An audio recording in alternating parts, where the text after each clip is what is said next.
আরশের ছায়ার নিচে জায়গা দিবেন। স্বাভাবিকভাবে বোঝা যায় মসজিদের সঙ্গে অন্তর ঝুলানো মানে আল্লাহর নবী আপনাকে বলে নাই আপনার সংসার, ধর্ম, কাজ কাম সবকিছু ফেলে আপনি সব সময় মসজিদে বসে থাকবেন, এটা না। বরং হাদিসের ব্যাখ্যা হলো, সংক্ষিপ্ত সময় বলে শেষ করছি, সেটা হলো আল্লাহর হাবিব যে কথাটা বলছেন, ওয়ারাজুলুন কলবুহু মুআল্লাকুন বিল মাসাজিদ, যাদের অন্তরটা মসজিদের সঙ্গে ঝুলানো, আল্লাহর হাবিব বলছেন আল্লাহ তাআলা তাদেরকে হাসরের ময়দানে আরশের ছায়ার নিচে জায়গা দিবেন। সেটা হলো এই যে কিছুক্ষণ আগে আমরা ইশার নামাজ জামাতের সঙ্গে আদায় করলাম, আমরা আল্লাহ পাক রব্বুল আলামিন আমাদেরকে যাদেরকে 5 ওয়াক্ত নামাজ পড়ার সুযোগ দেন, ইশার নামাজ পড়ে বাড়িতে যাওয়ার পর নিঃসন্দেহে আমাদের সবার চিন্তা থাকে ঘুম থেকে উঠে ফজরের নামাজটা যেন আল্লাহ তাআলা আমাকে সময় মতো আদায় করবার তৌফিক দান করেন, ঠিক কিনা বলেন? এইটা হলো অন্তর ঝুলানো। আপনাকে সবসময় মসজিদে থাকতে হবে, ঘুমাতে হবে, খেতে হবে তা না, বরং এশা পড়ে বাড়িতে চলে গেছেন, চিন্তা হলে মসজিদে যে ফজরের নামাজ যেন আমার কোনোভাবেই ছুটে না যায়। এরপর ফজরের নামাজ আদায় করে আপনি আপনার রুজি অন্বেষণ করার জন্য, আপনার কাজ কর্ম, ক্ষেত খামার, ব্যবসা বাণিজ্য, চাকরি বাকরির জন্য আপনি সকালবেলা বেরিয়ে পড়েন। ফাইদা কুদিয়াতিস সালাতু ফান্তাশিরু ফিল, আর সূরা জুমাতে আল্লাহ পাক রব্বুল আলামিন বলেন ফাইদা কুদিয়াতিস সালাত, যখন তোমরা নামাজ থেকে অবসর হও, নামাজ শেষ হয়ে যায়, ফান্তাশিরু ফিল আরদ, আল্লাহর নিয়ামত অন্বেষণ করার জন্য, রুজি অন্বেষণ করার জন্য তোমরা আবার জমিনে ছড়িয়ে পড়ো। কিন্তু যে হাদিসটা বলছিলাম, ওয়ারাজুলুন কলবুহু মুআল্লাকুন বিল মাসাজিদ, আপনি আপনার খেতে কাজ করবেন, আপনার ব্যবসা আপনি ঠিকই চালাবেন, আপনার চাকরির অফিস আপনি ঠিকই করবেন, কিন্তু আপনার চিন্তা কখন জোহরের আজান দিবে, আজান দেওয়ার সঙ্গে সঙ্গে আমার জামাতটা যেন, আমার জোহরের নামাজটা যেন ছুটে না যায়। ওই যে আপনার ব্রেন, আপনার মগজ, আপনার চিন্তা ধারা সব যে আপনার নামাজমুখী, এটাকে হাদিসে নববী রাসূলুল্লাহ সাল্লাল্লাহু আলাইহি ওয়াসাল্লাম বলেন, এটাকে বলে অন্তর মসজিদের সঙ্গে ঝোলানো। সকলে বলি সুবহানাল্লাহ। আবার আপনি জোহরের নামাজ আদায় করেন, আপনি বাড়িতে এসে গোসল, খাওয়া দাওয়া, আপনার সংক্ষিপ্ত কাজ, একটু বিশ্রাম নেওয়ার পর, যারা আমরা খেতে খামারে কাজ করি, আমরা চাকরি বাকরি করি, আমাদের চিন্তা আমার কাজের ফাঁক দিয়ে যেন আমার আসরের নামাজটা ছুটে না যায়। আমি যদি ক্ষেতের মধ্যেও কাজ করি, আমি যেন ভোর আইনের পরে দাঁড়িয়ে আমি যেন নামাজটা আদায় করতে পারি, কি ঠিক না?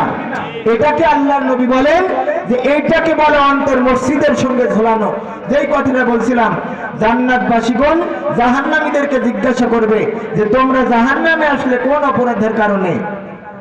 জাহান্নামীগণ বলছেন তারা আর নিজেদের অপরাধ গোপন না করে, অস্বীকার না করে, তারা নিজেরাই চিৎকার করে বলছেন, ক্বালু লাম নাকু মিনাল মুসাল্লিন, আমাদের জাহান্নামে আসার প্রথম নম্বর কারণ হলো আমরা দুনিয়াতে নামাজ পড়তাম না, হাজারো বার মুয়াজ্জিন হাইয়া আলাস সালাহ হাইয়া আলাল ফালাহ বলে আমাদেরকে মসজিদের দিকে, নামাজের দিকে, কল্যাণের দিকে ডেকেছেন, কিন্তু মুয়াজ্জিনের একটি দিনও আমরা, মুয়াজ্জিনের একটি কথার আওয়াজও উত্তর আমরা সঠিকভাবে দেইনি।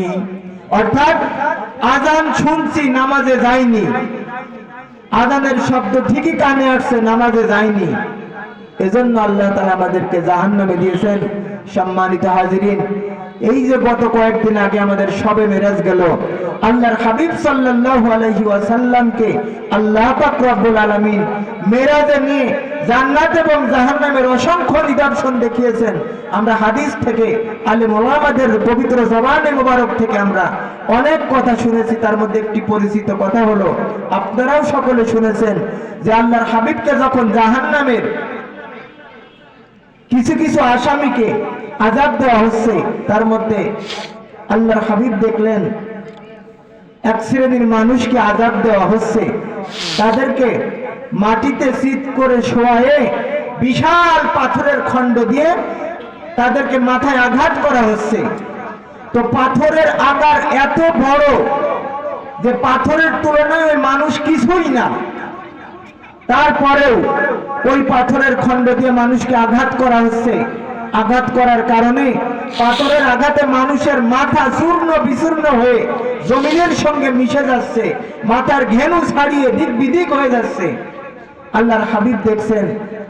আবার কিছুক্ষণ পর দায়িত্বরত ফেরেশতা ওই মানুষকে আবার চারিপাশ থেকে হাড় চামড়া গোশ মাংস এক জায়গায় করে আবার সুস্থ মানুষে পরিণত করছেন। আবার তাকে পাথর দিয়ে আঘাত করা হচ্ছে।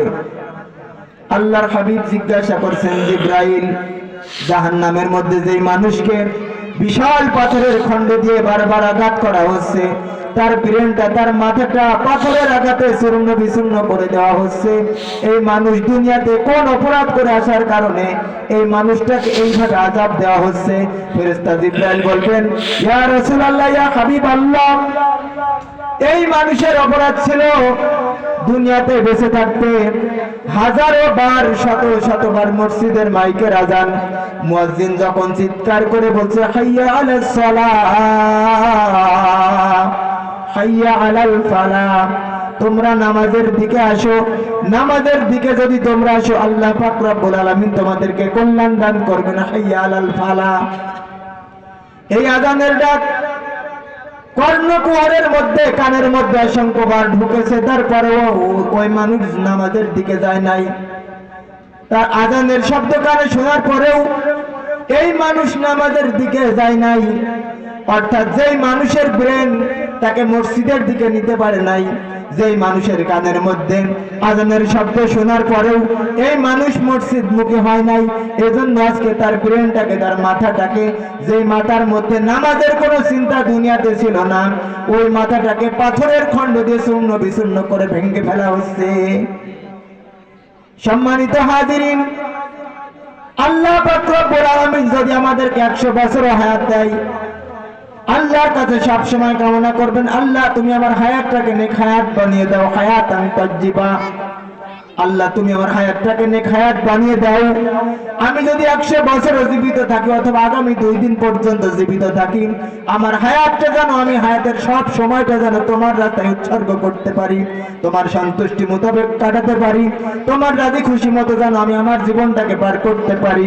যদি আমি আগামীকাল ফজর পর্যন্ত জীবিত থাকি, আল্লাহর কাছে দোয়া, আল্লাহর কাছে কামনা, আমি যেন আগামীকাল ফজরের নামাজটা আদায় করে তারপর পবিত্র হালাতে, পবিত্র অবস্থায়, পবিত্র সূরাতে আমার মরণটা যেন হয়। সম্মানিত হাজিরিন, একটি বিষয় সহজভাবে যদি আমরা চিন্তা করি, বোঝা আমাদের জন্য অনেকটা সহজ হবে।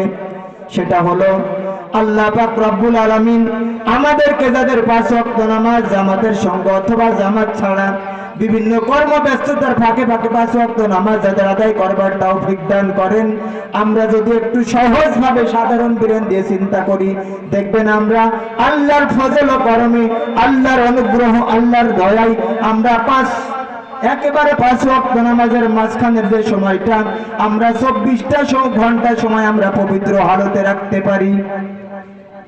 কিন্তু যেই মানুষ এশার নামাজ আদায় করেনি, যেই মানুষ ফজরের নামাজ আদায় করবে না, আপনি একবার চিন্তা করে দেখেন, যেই মানুষটা আজকে এশার নামাজ আদায় করেনি, ওই মানুষটা অন্তত একেবারে গ্যারান্টি না দিলেও বলতে পারে ফজরের নামাজ জিন্দেগিতে উঠে পড়বে না। আর যেই মানুষ নামাজি না, আপনি আপনার আশেপাশের মানুষদের দিকে যদি একটু খেয়াল করেন, দেখতে পাবেন যে মানুষ নামাজি না, ওই মানুষের পোশাক পবিত্র থাকে না। যে মানুষ নামাজ আদায় করে না, ওই মানুষের দেহ পবিত্র থাকে না। আর অপবিত্র অবস্থায় যদি কোনো মানুষের মৌত হয়, অপবিত্র পোশাক নিয়ে যদি কোনো মানুষের কাছে আজরাইল এসে যদি তার জান কবজ করে, আপনি বুঝতেই পারতেছেন অপবিত্র অবস্থায় তার কাছে রহমতের ফেরেশতা এসে কখনো জান কবজ করবে না। আমরা যে 5 ওয়াক্ত নামাজ হাজারো কষ্ট হলেও, আমাদের কর্মব্যস্ততা বিভিন্ন মুখী থাকলেও আমরা নামাজ পড়ার চেষ্টা করি, এর দ্বারা দুনিয়াতে আমাদের সবচেয়ে বড় পুরস্কার হলো আমরা নিজের শরীর, নিজের পোশাককে সবসময় পবিত্র রাখতে পারি। আমরা ঘুমের সময় যে দোয়াটা পড়ি, আল্লাহুম্মা বিইসমিকা আমুতু ওয়া আহইয়া, এই দোয়ার মানেটা অনেকে জানার চেষ্টা করি না, জানি না। আল্লাহুম্মা বিইসমিকা আমুতু ওয়া আহইয়া, আমরা ঘুমের সময় দোয়াটা পড়ি, হে আল্লাহ তোমার নামে মরলাম, আবার তোমার নামে আমরা জীবিত হই। তোমার নামেই মরি, তোমার নামেই জীবিত হই। ঘুমকে মৌতের সমতুল্য গণনা করা হয়েছে। ঘুম হলো মৌতের সমান। আল্লাহ তাআলা আমাদের উপর দয়া করেন তাই, আমাদের উপর করুণা করেন তাই মরার পর আল্লাহ তাআলা আবার আমাদেরকে জীবিত করেন। আলহামদুলিল্লাহিল্লাযী আহইয়ানা বা'দামা আমাতানা ওয়া ইলাইহিন নুশুর। ঘুম থেকে উঠে যেই দোয়াটা পাঠ করি সেটার সংক্ষেপ অর্থ হলো আলহামদুলিল্লাহিল্লাযী, সকল প্রশংসা ওই আল্লাহর যে আল্লাহ আহইয়ানা আমাকে জীবিত করেছেন, বা'দামা আমাতানা ওয়া ইলাইহিন নুশুর, আমাকে মৃত্যু দেওয়ার পর আবার আল্লাহ তাআলা আমাকে জীবিত করেছেন, ওয়া ইলাইহিন নুশুর, এবং ওই আল্লাহ তাআলার দিকে আমরা প্রত্যাবর্তন করব তথা ফিরে যাব। ঘুমের সময় দোয়া করি আল্লাহুম্মা বিসমিকা আমুতু ওয়া আহইয়া, আল্লাহ তোমার নামেই মরি, আবার তোমার নামেই জীবিত হই। ঘুম থেকে উঠে যেই দোয়াটা পাঠ করি সেটা হলো আলহামদুলিল্লাহিল্লাযী আহইয়ানা বা'দামা আমাতানা ওয়া ইলাইহিন নুশুর। আল্লাহ সকল প্রশংসা তোমার জন্য, যে আল্লাহ আমাদেরকে মরণ দেওয়ার পর আবার জীবিত করেন, আবার আমাদেরকে বাঁচিয়ে তোলেন। সম্মানিত হাজিরিন, উপস্থিতি আমার গ্রামবাসী, আমার একটু গভীর ভাবে যদি চিন্তা করি আমরা সহজেই বুঝতে পারবো যে মানুষটি নামাজি না বেনামাজি, যে মানুষটি এশার নামাজও পড়েনি আবার ফজর পড়বে এই নিয়ত কখনো করেনি, যে মানুষটি অপবিত্র শরীর নিয়ে অপবিত্র পোশাক নিয়ে ঘুমিয়ে পড়েছে, ওই মানুষের মরণ যদি ঘুমের মধ্যে হয়, আপনি একটু স্বাভাবিকভাবে চিন্তা করেন অপবিত্র অবস্থার মৃত্যুটা কি কখনো ভালো হতে পারে? সম্মানিত হাজিরিন, এজন্য আল্লাহ পাক রব্বুল আলামিন এই 5 ওয়াক্ত নামাজ পড়ার কারণে আমাদের নগদ পুরস্কার দেন। সেটা হলো আল্লাহ তাআলা যদি আমাদের ঘুমের মধ্যে মরণ দেন, আমরা যেন ঘুমের আগের দোয়াটা পাঠ করে পবিত্র হালতে ঘুমাইতে পারি, তাহলে আল্লাহ পাক রব্বুল আলামিন আমাদের মওতটাও পবিত্র হালতে সুন্নাত তরিকায় দান করবেন। আর পবিত্র হালতে আল্লাহর কোন বান্দার যদি মরণ হয়, নিঃসন্দেহে স্বাভাবিকভাবে আমরা হিসাব করতে পারি আমাদের পবিত্রতা ভালো মৃত্যু হবে, আমাদের মৃত্যুটা নিঃসন্দেহে আল্লাহ পাক রব্বুল আলামিন রহমতের ফেরেশতা দিয়ে আমাদের জানটা পবিত্র অবস্থায় সুন্দরভাবে আমাদের জানটা কবজ করে আমাদেরকে জান্নাতে যাওয়ার জন্য অন্তত একটা সুযোগ তো আমরা রাখতে পারলাম। কিন্তু আমাদের যে সন্তানরা, আমাদের যে আত্মীয় স্বজন, আমাদের পরিবারের যে সন্তান সন্ততি, ভাই বোন, বাবা মা, স্ত্রী পুত্র পরিবার যারা নামাজ পড়ে না, গার্জিয়ান হিসেবে আপনার কিন্তু দায়িত্ব আপনার মৃত্যুর আগ পর্যন্ত শেষ হবে না। আপনি মনে করছেন অনেক আগে একদিন বলছিলাম সে পড়ে না, আমার কি দোষ? এটা কখনো আপনি ভাববেন না। 5 ওয়াক্ত নামাজে আপনি 5 বার